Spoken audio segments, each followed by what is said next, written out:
I hope that my Spanglish is going to keep you awake after lunch.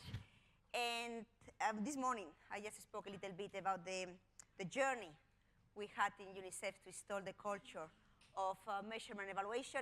And really, we were one of those very obedient students, because we really took the Barcelona Principles and we tried to use them in our day-to-day with the aim of helping to improve the lives of children. So let's see, if you don't mind, let me take you for 20 minutes what it was this very fascinating journey. And because we are UNICEF, I have to talk in blue. I cannot resist to be talking in red when I'm talking in blue, when I'm talking UNICEF. So UNICEF, what is UNICEF? UNICEF is the United Nations International Children Emergency Fund, and this is what you used to see when you used to go to our website, to our reports, to our official papers. And it is a very still, you will see it in many places you want to learn from UNICEF. UNICEF is mandated by the United Nations General Assembly to advocate for the protection of children's rights, to help meet their basic needs, and to expand their opportunities to reach their full potential. UNICEF is guided by the Convention on the Rights of the Child and strives to establish children's rights as enduring ethical principles and international standards of behavior towards children. UN language, very formal, and I can tell you that perhaps not the most engaging way to be talking that we are an organization who's present in 190 countries, engaging every day for the rights of the children.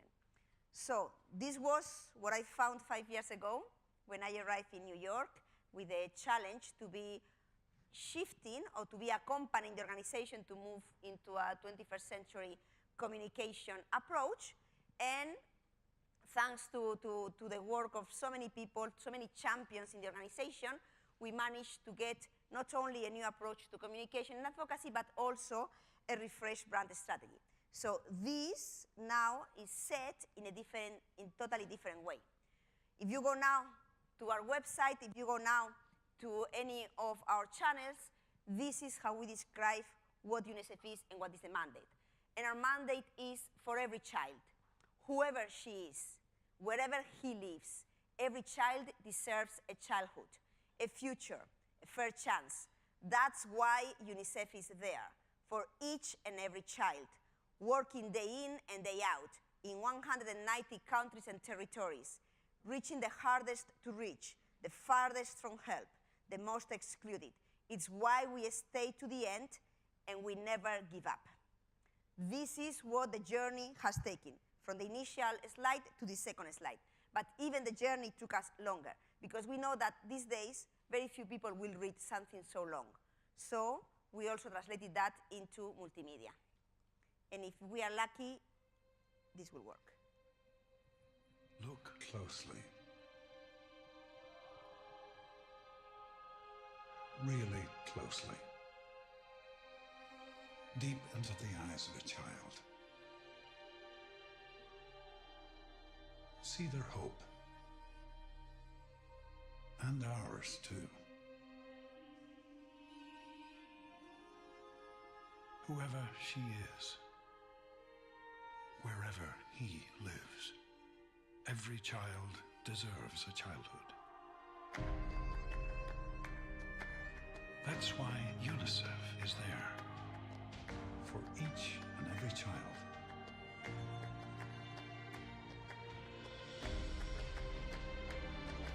Working day in, day out, in 190 countries and territories, reaching the hardest to reach, the furthest from help. It's why we stay to the end and never give up. Will you stand with us? Stand with us. Stand with us. Stand with us. For every child. So as you see, Liam Neeson reads the vision much better than I do. But that was the piece that now we are using in every single country. In every country we have asked a very, very recognizable voice to be dubbing and to be using this, this spot, from Shakira to Liam Neeson or to Jackie Chan in Chinese. So let's see what was the journey, how we managed to get up to a different type of communication and engagement. Everything started with the commitment by our executive board, by our top management, to move into the first ever global communication and public advocacy strategy that was accompanied and approved with the first ever global communication measurement and framework. And at the end, one thing led to the other, because when we started to measure all our communication assets, our communication impact also led to a different way to be portraying our brand, to be building the trust in the organization. And this is the communication strategy that, as a good strategy, was written in a mantelpiece. Our communication strategy is a one-page communication strategy where really we summarize the things that we needed. We needed clear goals. We needed to establish why we needed a communication strategy, what were the shifts we needed in the model, who was going to be our target, very clear objectives, but also it was accompanied by internal management shifts we needed to be putting forward. And each one of these little bullet points in this one-pager had a plan accompanied it that had to be implemented at global level, regional level, but also in the 190 countries we work. So the main overall goal was to put the rights and well-being of the most disadvantaged children and adolescents at the heart of the social, political, and economic agendas. And that was the big discussion. This was the big, big, big fight in the organization, to be linking our communication goals and strategies to the essence of our advocacy. And the main idea was to approve that the title of the strategy was "We communicate to advocate." We don't communicate to inform. We don't communicate to tell the things we do so nicely. We communicate to drive change and to be a lever to drive results. Also, we had very, very simple objectives. And I remember that this was the first time we had these objectives, so we decided to go for something extremely simple, extremely applicable in very different parts of the world. People didn't need to have an amazing communication team to start moving on this. And of course, Brazil, India, South Africa perhaps could go beyond, but we really have to do something that every single country could relate to. So we did the voice, reach, and engagement, 3 very clear goals. And we committed to be the leading voice for and with children, to reach 1 billion people around the world with each initiative, and to engage 50 million people who were committing to act regularly on behalf of children. And in each one of the goals, we have 3 key strategies that everybody had, in a way or the other, to be implementing at national level. First one was to be much more strategic and to be much more compelling in the storytelling. I mean, I just put you the video, but the idea was we cannot keep talking as UN agency. We have to be really bringing the richness of the compelling messaging, and we committed to be talking through human stories and to put the children voices at the heart of all our communication. Also, we are the guardians of the UN data on children, and we had to be using our evidence-based messaging. And most of our messaging, if you see our media and others, are based on data. Data is really where we feel very, very, very strongly, but also what we say to our teams, don't only relate on data. We be our witness. We are in every single country before, during, and after conflict, before, during, and after emergencies. Use the evidence base of people who are witnesses of what's going on. Hodeida, Yemen, we are in Hodeida, Yemen. Idlib, we are in Idlib. Homs, we are in Homs. We are there, and we can talk about what the kids in those places are suffering because we are witnesses every day of what they are doing. And then, very important as well, was to move into a much more rapid, bold, authoritative, and proactive communications. And for that, we come from an organization where we don't have the tradition of having a director who's a sort of the public face of our organization. It's more, we tend to say that we are leaders because we lead from behind. So we didn't have, I don't know, other organizations, for good or for bad, had the CEO of the organization being the main voice. In our case, we had to train our country directors. We have to train our most representative people at country level, thanks to DEFIT. Like we have the opportunity to be training on media 120 country directors who became our main spokespeople, and that was key. Now, 80% of our media coverage has a quote from a UNICEF person on the ground. So we really have to transform what could be seen as a weakness into one of our communication advantages. Also, that means that we can be much faster, because our country rep in the state of Palestine can issue press releases immediately, and we wake up in New York knowing that she has already issued the statement. She doesn't need to wait for the authorization in New York. That also requires a lot of weekly calls, a lot of training, a lot of accompanying, how to accompany all these managers to be integrating into their KPIs as country directors, their role as communicators. On reach, how to reach 1 billion people around the world, first thing was a new approach to media. Now, of course, we like when we are in the BBC and the New York Times and CNN, but that's not our main way to be reaching people. We have to go to the BuzzFeeds, we have to go to the Now This, we have to go to many other channels that really are allowing us to get our message to, especially the non-converted people, to go to new audiences. Also, for us, very, very important to be much stronger on partnerships. What are the partners who really can expand the reach of our activities? To give you an example that is beautiful, by the way, it's Father's Day, this Sunday is Father's Day in 80 countries, not in Spain, but yes, in the US or in the UK. And for instance, we have this lovely message about good parenting and family-friendly policies, and Lego is going to be one of our main partners in this campaign, and they have been really going wild on promoting family-friendly policies and good parenting together with UNICEF. And no doubt we have to be much bolder and much braver on innovation, how we integrate innovation in the things we do. And then the one that was a revolution for us, because we are not the Greenpeace of children, was engagement. How we start to be engaging citizens, to be engaging people for children, to be starting to be acting for children as supporters, as volunteers, as donors. For that, we have three very key strategies. One is what I think this morning also was mentioned, the global approach. Global objectives, global strategies, global assets, global initiatives with total autonomy for every country to fully adapt the assets and to be launching whenever is ripe, whenever is the most influencing moment for their countries. Being an organization in so many countries, that's our strength. I always say that we don't know if we achieve the results by quality or by quantity. But when we, as an organization, like on November 20th is the World Children's Day. That's the day when 190 countries mobilize together. And that can create an enormous buzz, because everyone mobilizes according to what is going to be really a noise, a real buzz in their own countries.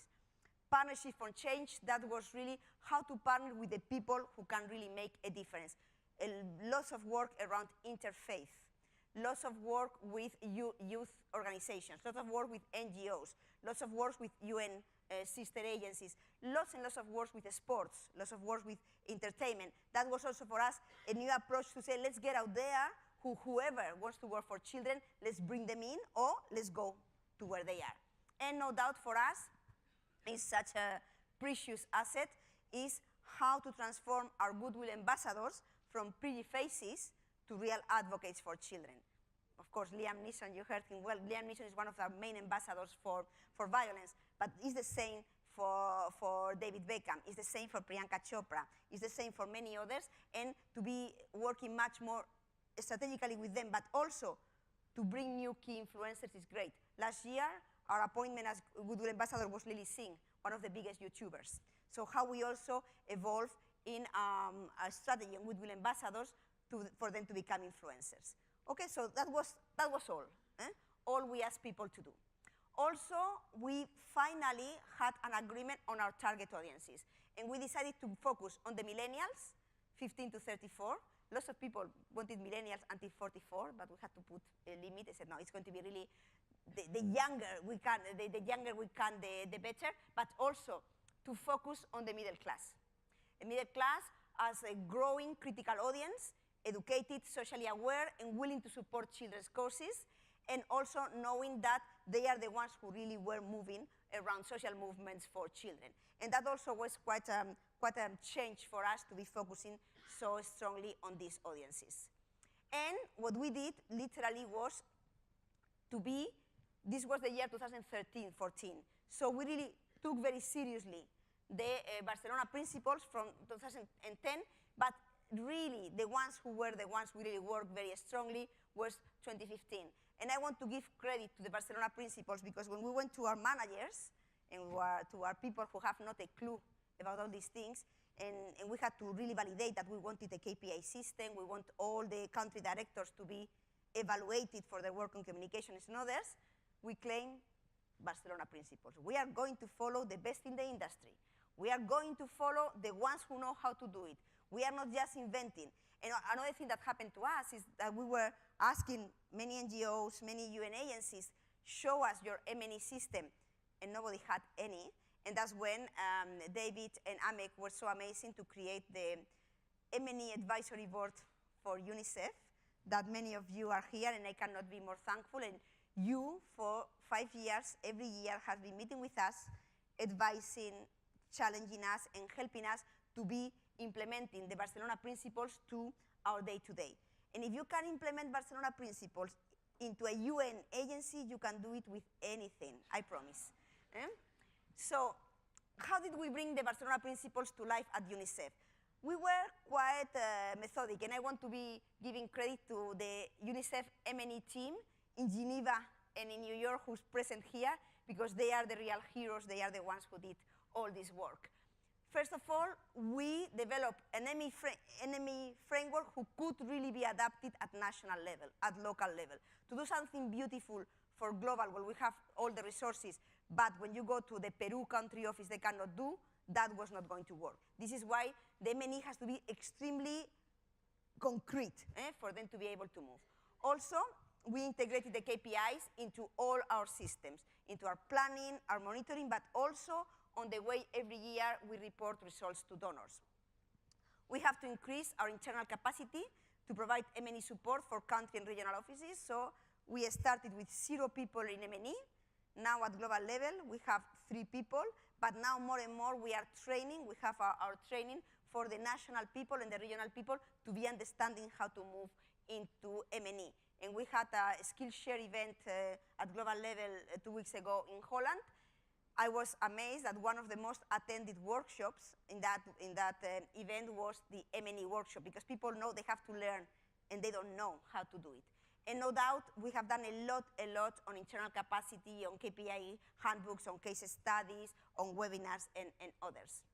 But also, what we had to do is, we were not really prepared to be working with professionals, with people like you on this. So we have to move into a totally different type of contracts, to be hiring you, to be having a proper media monitoring, digital analytics, and others.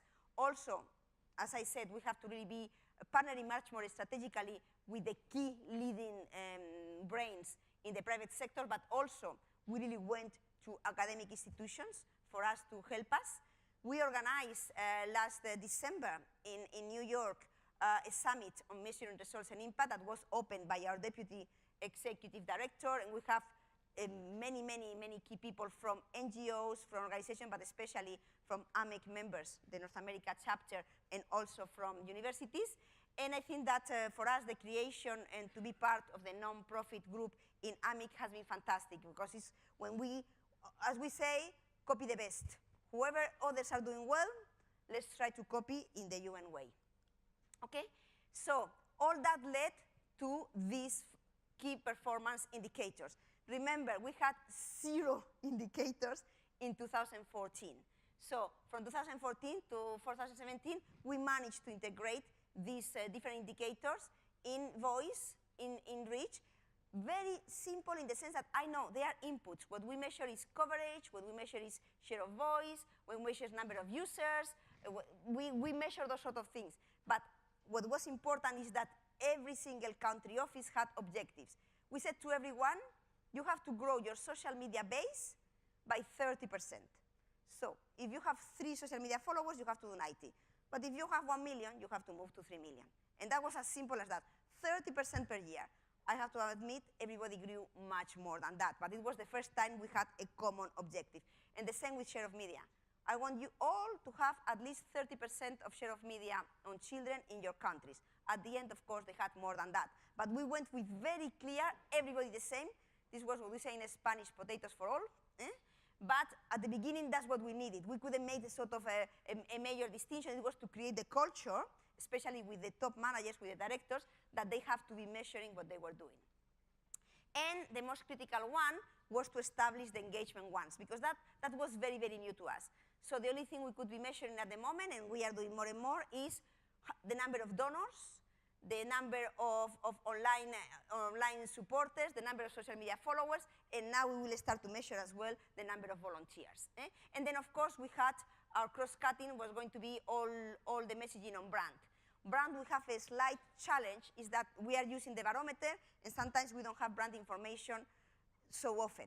The barometer takes 18 months, 2 years, so at the moment was more how every country has to be making an effort to be really measuring the evolution on their brand on the day-to-day.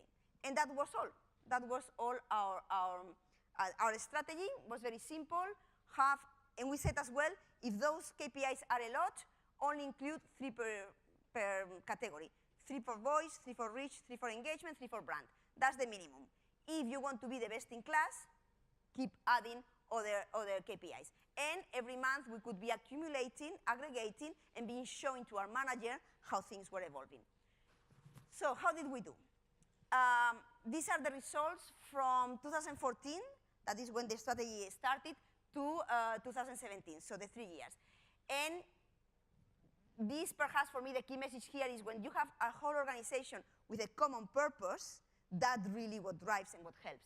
And yes, we doubled our global share of voice on children, and we moved from a quarter of the global share of children to be UNICEF. We were not the leaders. To have now nearly of the half share of voice is UNICEF. We are the ranking 1, but it's not only important on the share of voice. We had very positive progress on the coverage of our key messaging, a lot of progress on spokespeople, a lot of progress on positive coverage, and also for us, very important, we wanted to be linked to trust, to getting results for children, and that was also a coverage that increased. But perhaps the thing that for us was the most surprising one was the enormous increase on social media followers. We started in December 2014, we had 15 million. We end up in December 2017 with 3 times that. So we ended up nearly with 50 million. And we ended up with the objective, we have 50 million supporters and objectives. Adding our donors and volunteers, we ended with 60 million supporters from what it was really, if I add everything, was around 18 million. We ended up with 60 million, we more than triple. But also very important is only in the 4 initial months of 2018 with a new content strategy, we had 1 million, we had 1 million social media followers per month. I know that here you said a lot, it's not a question of numbers, it's a question of engagement. In our case, we need to build the numbers first, and then we will be working on engagement.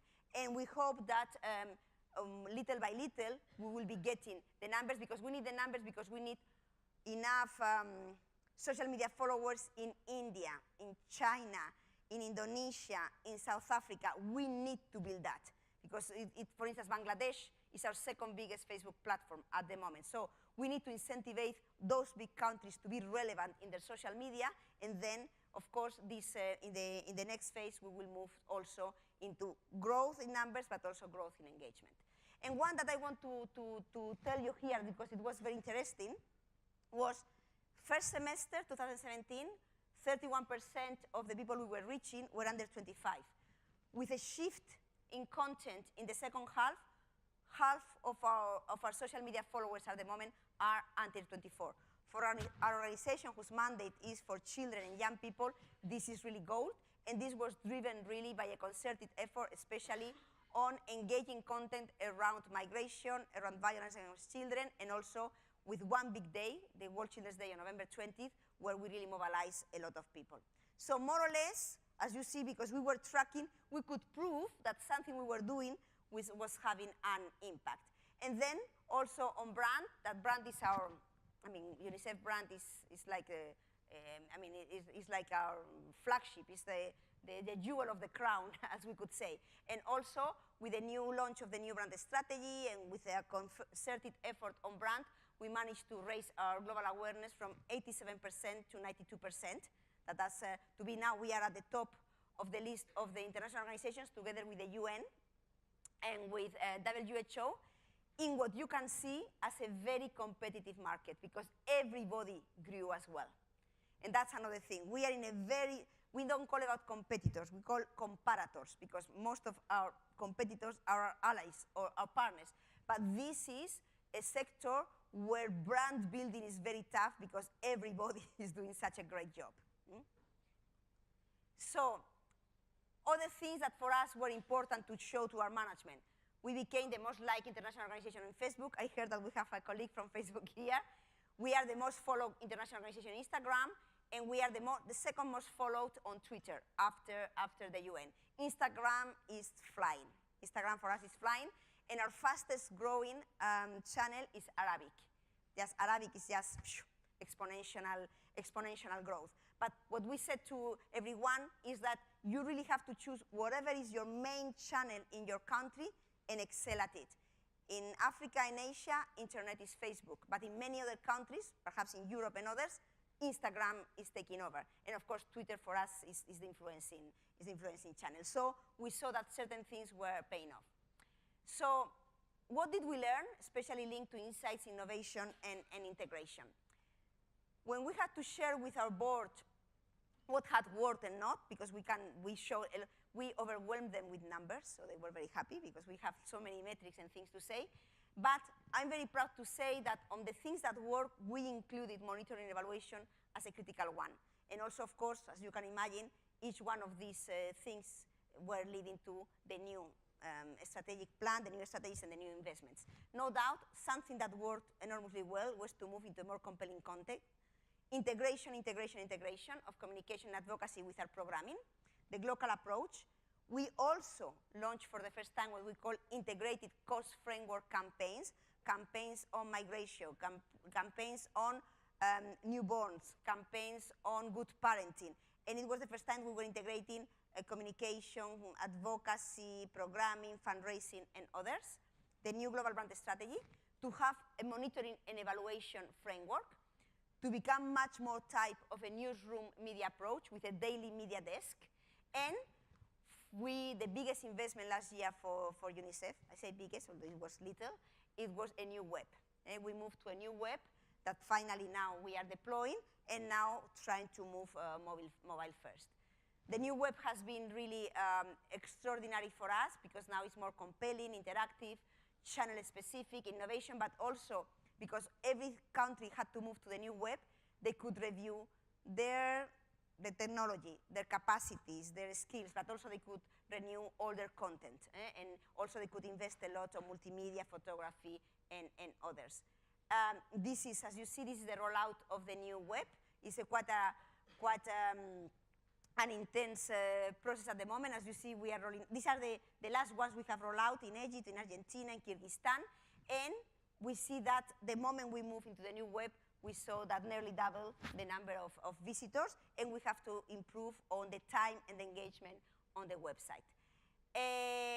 After all this, we presented all these results to our seniors, and during the negotiations for the new strategic plan, 2019-2021, we could prove and say, listen, now we want to go beyond and to be much more ambitious than we were 3 years ago. So, this is the strategic plan of the whole organization, where our main mandate is to be realizing the rights of every child, especially the most disadvantaged.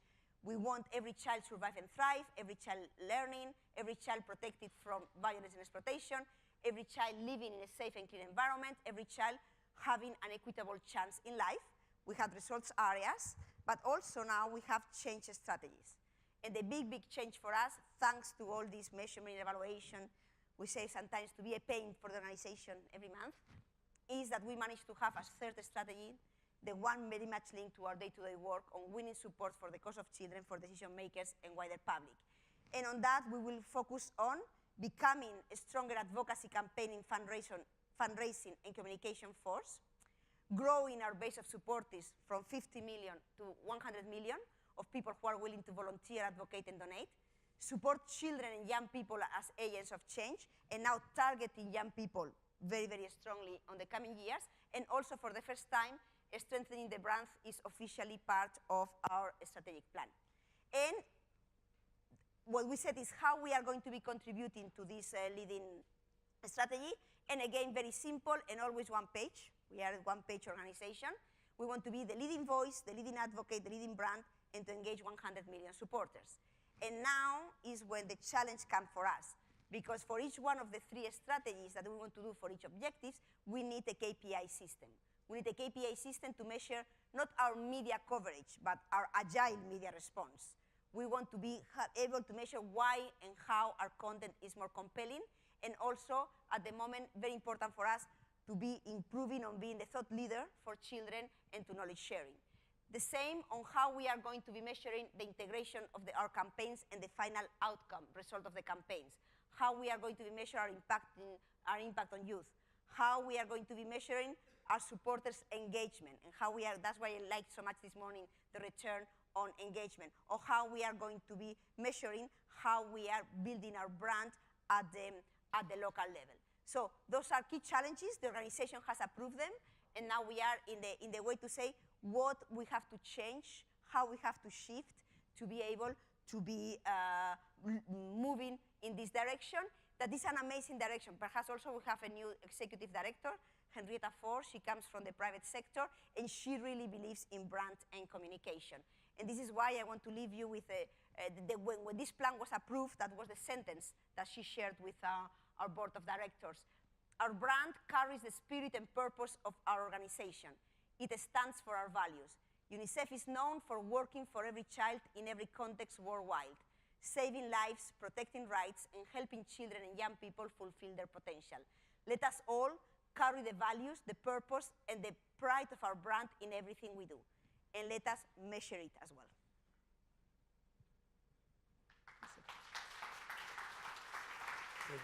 Stay there. Okay.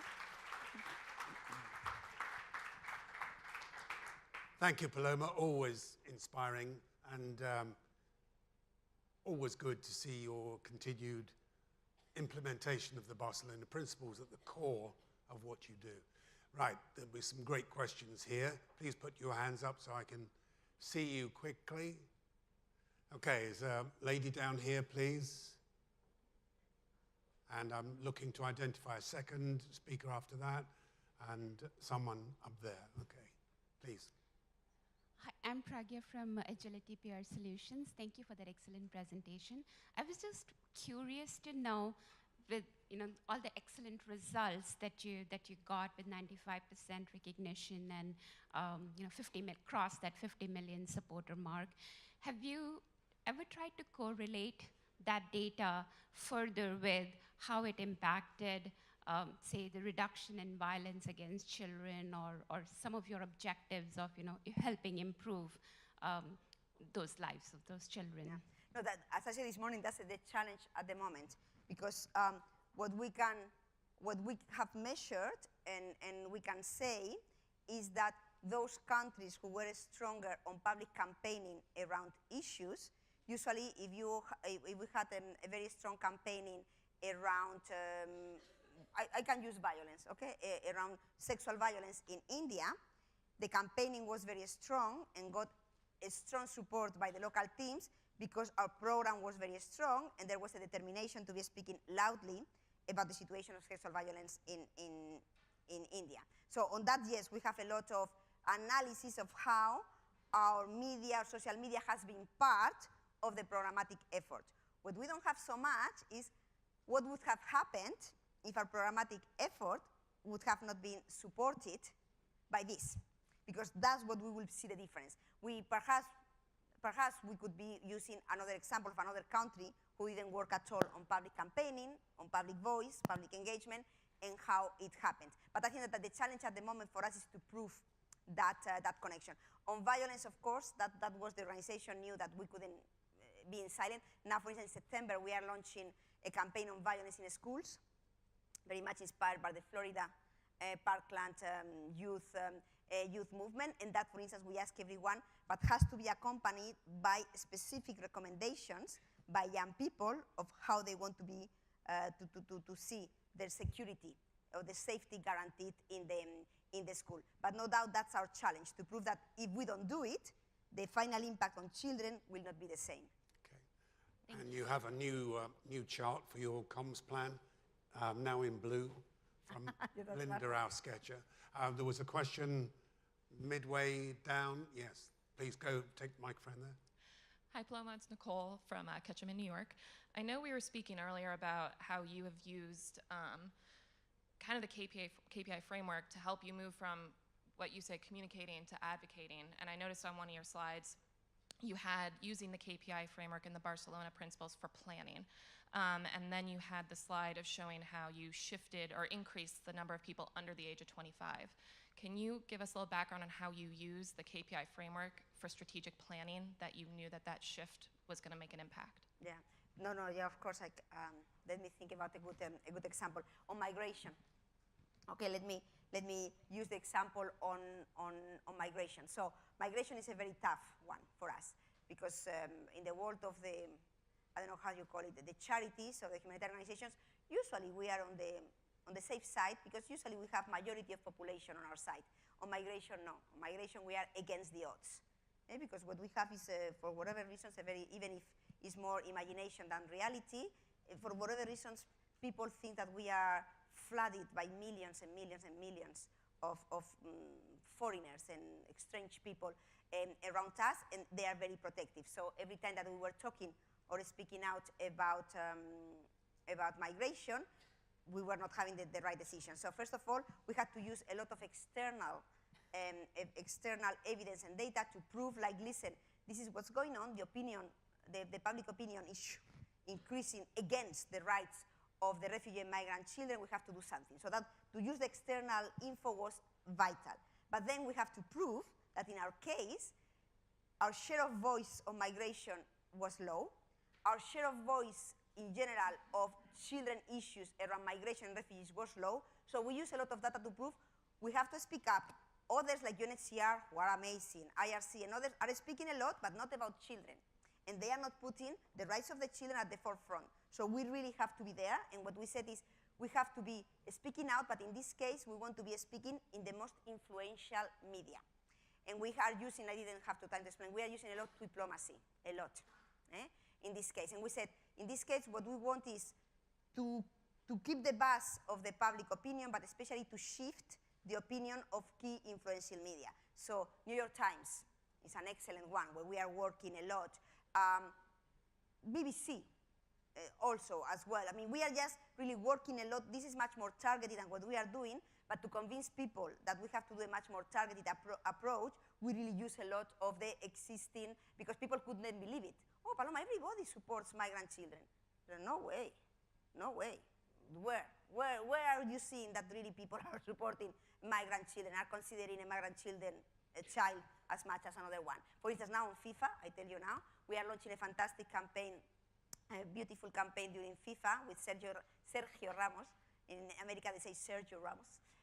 With Sergio Ramos saying what unite us, excite us, and there are no borders in football as there are no borders in our world. No? And then we are using a lot, but very, very targeted, because in December there's a big summit on migration in Morocco, where the UN and the leaders of this world have to define a legal framework to protect migrant children. So I would say that we are using much more and more, saying, listen, this is the information we have, this is the power we have, and also to prove that we can do something that is much more advocacy linked, that it's not so only broad reach.